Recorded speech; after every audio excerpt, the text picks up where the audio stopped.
I believe Brother Yusuf was a Catholic before. I would like to ask him the simple question. He was brought up like a Catholic, but what made him change? Doesn't he believe that the Messiah is true, or did he ever feel that the religion, Catholic religion, has not brought up any Messiah and the Bible is false? I would like to just know what that means, because he said he was a Catholic before and now he has become a Muslim. What made you change? What was that storyline before? Doesn't he believe that there is a Messiah, or the Messiah had come, saved us, died on the cross? Thank you very much for a good question. I hate to disappoint you, but I wasn't a Catholic. But I was with a Catholic priest the night that he accepted Islam. And I asked him these questions you asked me. Because after all, I was still a Christian, a preacher in Christianity, and I wanted to know why my best friend, a Catholic priest, had converted. That's a pretty weird thing.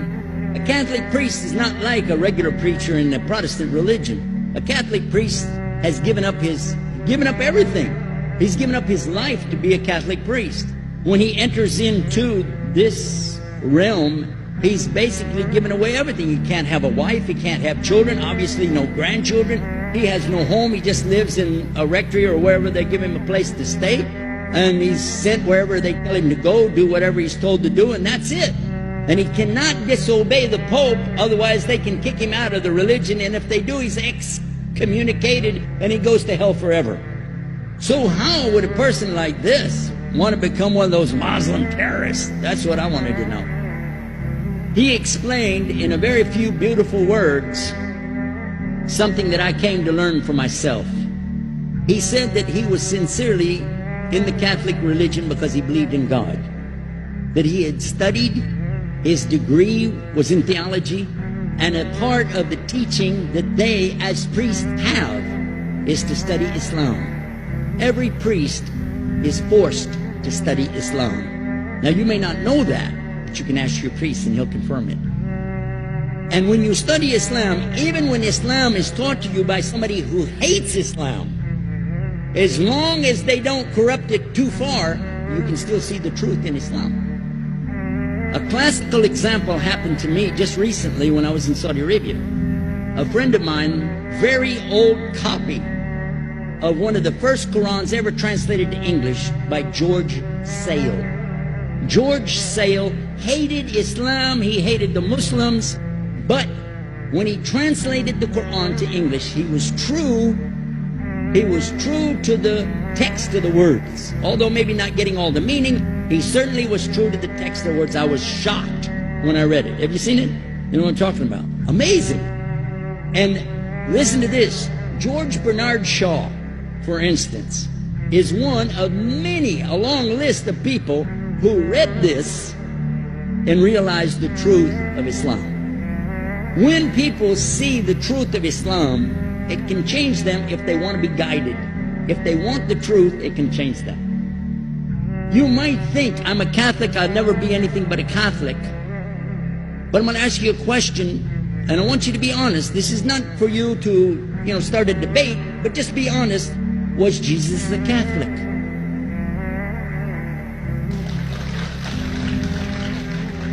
And it's not open to debate, so there's no point in opening that up, because you know and I know he wasn't. The Catholic Church was in business about 300 years before Jesus was born. It's on their website. Don't go like this. It's on their website. That's where I took it from. The Catholic Church was really started in Rome by Alexander the Great. Do you know what the word Catholic means? It means universal.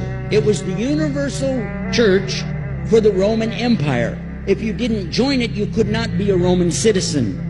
And it was opposed to the teachings of Judaism and opposed to the teachings of the early Christians for more than 200 and some years.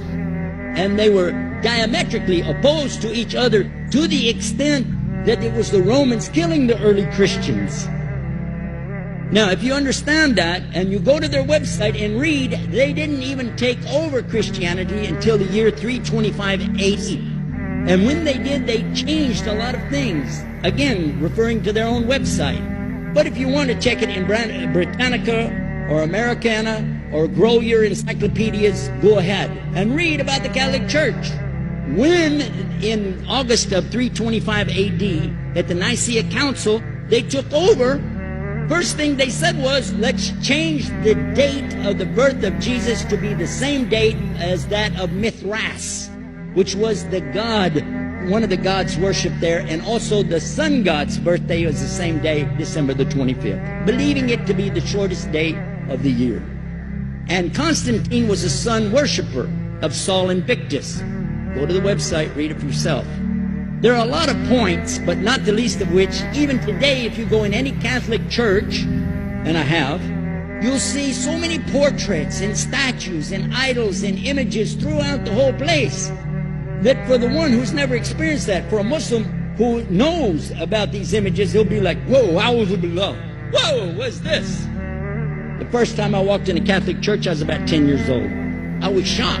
I was shocked at the idols and statues everywhere, because in the Protestant religion, we were brought up to believe that the second commandment was just as important as the first commandment. The first commandment in the Bible, in Exodus, is the same as the first commandment in the book of Deuteronomy. It says, I am the Lord your God that brought you out of the land of Egypt in the house of bondage. You know no other God beside me. Beside me there's no other gods. Thou shalt not have any other gods beside me. How many in this room agree with that commandment? Raise your hand. You notice the Muslims are raising their hand, because it means Ashhadu an la ilaha illallah. That's the first commandment for us as well.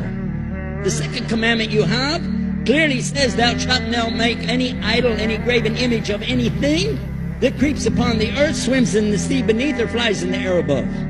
And I was sitting in a church one time, sitting there in the morning service, watching, the preacher talk, and they go on and on and on, and sometimes you lose your train of thought. I was looking. Whoa! On the front of the podium, there was a fish. A fish. For the symbol, make you fishers of men. They had a fish. I said, whoa.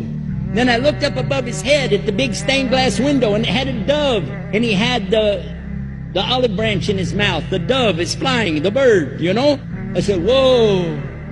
And then I look over here, and there's a cross with a man hanging on it. And I said, wow, they didn't miss a single one. They got them all.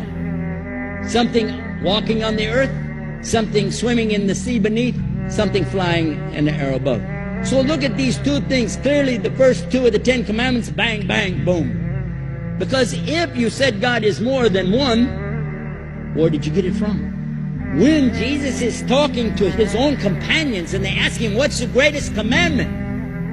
Mark 12:29. Clear.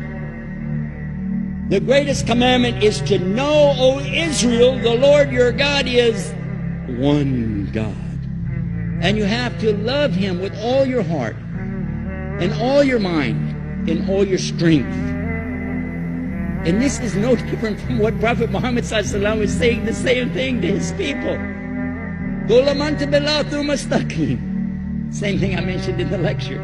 This is certainly for us the same. So what you see is Muslims practicing the commandments, and you see people claiming the commandments but practicing something else. And I have seen more converts